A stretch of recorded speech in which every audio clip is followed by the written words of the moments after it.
Welcome, the Dweller of the Dark. We are a channel honoring the yellowed and blackened bones of many prominent authors. We will be digging up several obscure, strange, and forgotten authors who influenced many of the great horror, science fiction, and fantasy writers today. Comment if you have an author you'd like to raise from the dead. Rip out the throat and eviscerate the like button below if a tale takes your soul. Raise the legions of hell by subscribing for more tales of the horrifying, obscure, strange, and forgotten. Our collection continues to climb out of the tombs. Unknown horror masters. The Skull and Bones collection is roaring away. Send us a pound of your writer's flesh to keep this beast fed. If you want to bring your own horrors to life, then find us on FIVERR to raise 7 kinds of hell. Check out our new books on Amazon, our podcast and websites, YouTube, Rumble, Apple, Anchor FM, Spotify, WordPress, Dweller of the Dark, Kindle Vella, several new stories coming soon. Children of Horror. Tonight, we raise pandemonium, digging up that mischievous master of the macabre, Hector Hugo Monroe. Or, as he may be known to most, Saki. We bring you his devilishly delightful, The Music on the Hill. Enjoy. The Music on the Hill by Saki. First published in the Chronicles of Clovis, 1911. Sylvia Seltoun ate her breakfast in the morning room at Yezny with a pleasant sense of ultimate victory, such as a fervent Ironside might have permitted himself on the morrow of Worcester fight. She was scarcely pugnacious by temperament, but belonged to that more successful class of fighters who are pugnacious by circumstance. Fate had willed that her life should be occupied with a series of small struggles, usually with the odds slightly against her, and usually she had just managed to come through winning. And now she felt that she had brought her hardest and certainly her most important struggle to a successful issue. To have married Mortimer Seltoun, dead Mortimer, as his more intimate enemies called him, in the teeth of the cold hostility of his family, and in spite of his unaffected indifference to women, was indeed an achievement that had needed some determination and adroitness to carry through. Yesterday, she had brought her victory to its concluding stage by wrenching her husband away from town and its group of satellite watering places and settling him down in the vocabulary of her kind in this remote wood-girt manor farm, which was his country house. You will never get Mortimer to go, his mother had said carpingly. But if he wants goals, he'll stay.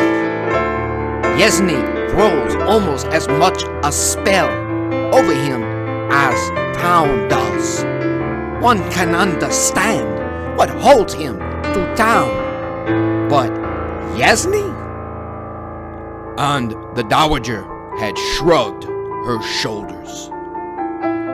There was a somber, almost savage wildness about Yezny that was certainly not likely to appeal to town-bred taste and Sylvia, notwithstanding her name, was accustomed to nothing much more sylvan than leafy Kensington. She looked on the country as something excellent and wholesome in its way, which was apt to become troublesome if you encouraged it overmuch.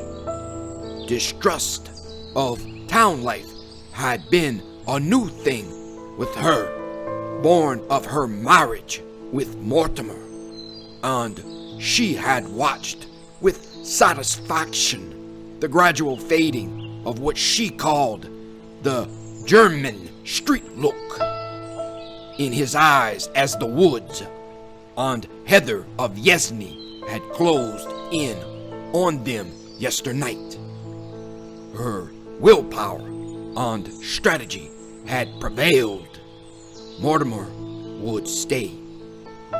Outside the morning room windows was a triangular slope of turf, which the indulgent might call a lawn, and beyond its low hedge of neglected fuchsia bushes a steeper slope of heather and bracken dropped down into cavernous combs overgrown with oak and yew. In its wild, open savagery, there seemed a stealthy linking of the joy of life with the terror of unseen things. Sylvia smiled complacently as she gazed with a School of Art appreciation at the landscape, and then of a sudden she almost shuddered. "It is very wild," she said to Mortimer, who had joined her. "One could almost think that in such a place the worship of Pan had never quite died out." The worship of Pan never has died out, said Mortimer. Other, newer gods have drawn aside his votaries from time to time, but he is the nature god to whom all must come back at last. He has been called the father of all the gods, but most of his children have been stillborn. Sylvia was religious in an honest, vaguely devotional kind of way, and did not like to hear her beliefs spoken of as mere aftergrowths. But it was at least something new and hopeful to hear dead Mortimer speak with such energy and conviction on any subject. "You don't really believe in Pan?" she asked incredulously. "I've been a fool in most things," said Mortimer quietly. "But I'm not such a fool as not to believe in Pan when I'm down here. And if you're wise, you won't disbelieve in him too boastfully while you're in his country." It was not till a week later, when Sylvia had exhausted the attractions of the woodland walks round Yezny, that she ventured on a tour of inspection of the farm buildings. A farmyard suggested in her mind a scene of cheerful bustle, with churns and flails and smiling dairymaids and teams of horses drinking knee-deep in duck-crowded ponds. As she wandered among the gaunt gray buildings of Yezny Manor Farm, her first impression was one of crushing stillness and desolation, as though she had happened on some lone, deserted homestead, long given over to owls and cobwebs. Then came a sense of furtive, watchful hostility, the same shadow of unseen things that seemed to lurk in the wooded combs and coppices. From behind heavy doors and shuttered windows came the restless stomp of hoof or rasp of chain halter, and at times a muffled bellow from some stalled beast. From a distant corner, a shaggy dog watched her with intent, unfriendly eyes. As she drew near, it slipped quietly into its kennel and slipped out again as noiselessly when she had passed by. A few hens questing for food under a rick stole away under a gate at her approach. Sylvia felt that if she had come across any human beings in this wilderness of barn and byre, they would have fled wraith-like from her gaze. At last, turning a corner quickly, she came upon a living thing that did not fly from her.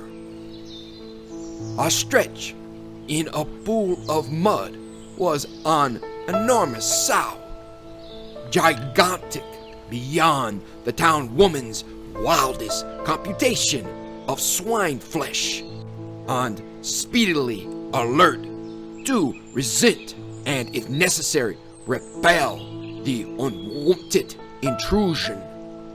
It was Sylvia's turn to make an unobtrusive retreat. As she threaded her way past rickyards and cowsheds and long blank walls, she started suddenly at a strange sound. The echo of a boy's laughter, golden and equivocal. Jan, the only boy employed on the farm, a tow-headed, wizen-faced yokel, was visibly at work on a potato clearing halfway up the nearest hillside, and Mortimer, when questioned, knew of no other probable or possible begetter of the hidden mockery that had ambushed Sylvia's retreat. The memory of that untraceable echo was added to her other impressions of a furtive, sinister something that hung around Yesney. Of Mortimer, she saw very little. Farm and woods and trout streams seemed to swallow him up from dawn till dusk. Once, following the direction she had seen him take in the morning, she came to an open space in a nut copse, further shut in by huge yew trees, in the center of which stood a stone pedestal surmounted by a small bronze figure of a youthful pan. It was a beautiful piece of workmanship, but her attention was chiefly held by the fact that a newly cut bunch of grapes had been placed as an offering at its feet. Grapes were none too plentiful at the manor house, and Sylvia snatched the bunch angrily from the pedestal. Contemptuous annoyance dominated her thoughts as she strolled slowly homeward, and then gave way to a sharp feeling of something that was very near fright. Across a thick tangle of undergrowth, a boy's face was scowling at her, brown and beautiful, with unutterably evil eyes. It was a lonely pathway. All pathways round Yesney were lonely, for the matter of that. And she sped forward without waiting to give a closer scrutiny to this sudden apparition. It was not till she had reached the house that she discovered that she had dropped the bunch of grapes in her flight. I saw a youth in the wood today, she told Mortimer that evening. brown-faced and rather handsome, but a scoundrel to look at. A gypsy lad, I suppose. A reasonable theory, said Mortimer. Only there aren't any gypsies in these parts at present. Then who was he? Asked Sylvia, and as Mortimer appeared to have no theory of his own, she passed on to recount her finding of the votive offering. I suppose it was your doing, she observed. It's a harmless piece of lunacy, but people would think you dreadfully silly if they knew of it. Did you meddle with it in any way? Asked Mortimer. I threw the grapes away. It seemed so silly, said Sylvia, watching Mortimer's impassive face for a sign of annoyance. I don't think you were wise to do that, he said reflectively. I've heard it said that the wood gods are rather horrible to those who molest them. Horrible perhaps to those that believe in them, but you see, I don't, retorted Sylvia. All the same, said Mortimer in his even, dispassionate tone, I should avoid the woods and orchards if I were you, and give a wide berth to the horned beast on the farm.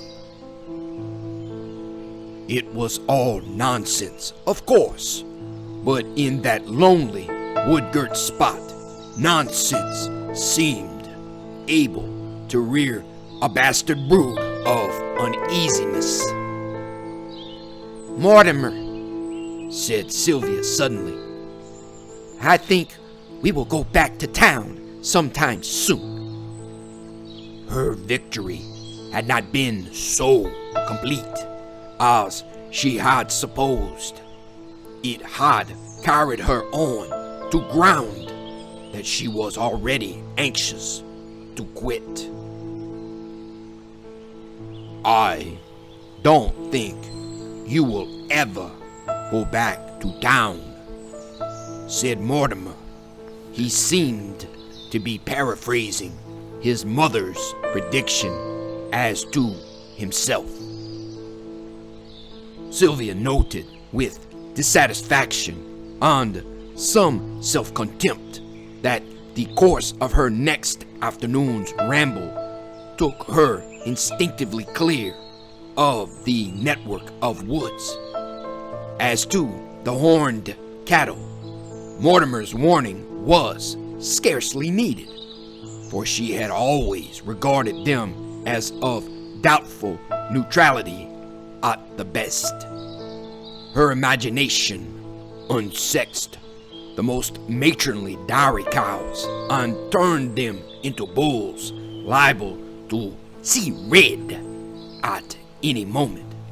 the ram who fed in the narrow paddock below the orchards she had adjudged, after ample and cautious probation, to be of docile temper. Today, however, she decided to leave his docility untested, for the usually tranquil beast was roaming with every sign of restlessness from corner to corner of his meadow. A low, fitful piping, as of some reedy flute, was coming from the depth of a neighboring copse, and there seemed to be some subtle connection between the animal's restless pacing and the wild music from the wood. Sylvia turned her steps in an upward direction and climbed the heather-clad slopes that stretched in rolling shoulders high above Yesney. She had left the piping notes behind her, but across the wooded combs at her feet, the wind brought her another kind of music, the straining bay of hounds in full chase. Yesney was just on the outskirts of the Devon and Somerset country, and the hunted deer sometimes came that way. Sylvia could presently see a dark body resting hill after hill and sinking again and again out of sight as he crossed the combs, while behind him steadily swelled that relentless chorus. And she grew tense with the excited sympathy that one feels for any hunted thing in whose capture one is not directly interested. And at last he broke through the outermost line of oak scrub and fern and stood panting in the open, a fat September stag carrying a well-furnished head. His obvious course was to drop down to the brown pools of Undercombe and thence make his way towards the red deer's favored sanctuary, the sea. To Sylvia's surprise, however, he turned his head to the upland slope and came lumbering resolutely onward over the heather. It will be dreadful, she thought. The hounds will pull him down under my very eyes. But the music of the pack seemed to have died away for a moment, and in its place she heard again that wild piping which rose now on this side, now on that, as though urging the failing stag to a final effort. Sylvia stood well aside from his path, half hidden in a thick growth of whortle bushes, and watched him swing stiffly upward, his flanks dark with sweat, the coarse hairs on his neck showing light by contrast. The pipe music shrilled suddenly around her, seeming to come from the bushes at her very feet. And at the same moment, the great beast slewed round and bore directly down upon her. In an instant, her pity for the hunted animal was changed to wild terror at her own danger. The thick heather roots mocked her scrambling efforts at flight, and she looked frantically downward for a glimpse of oncoming hounds. The huge antler spikes were within a few yards of her, and in a flash of numbing fear, she remembered Mortimer's warning to beware of horned beast on the farm. And then, with a quick throb of joy, she saw that she was not alone. A human figure stood a few paces aside, knee-deep in the whortle bushes.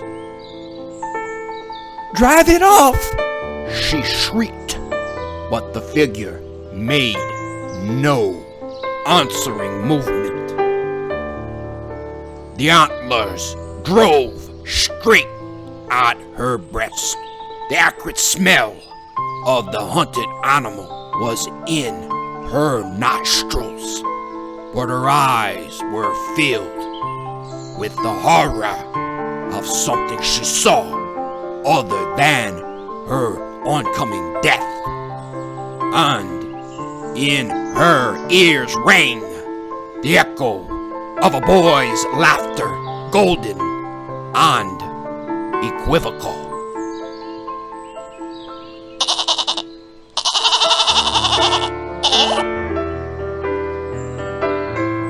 Thank you for listening.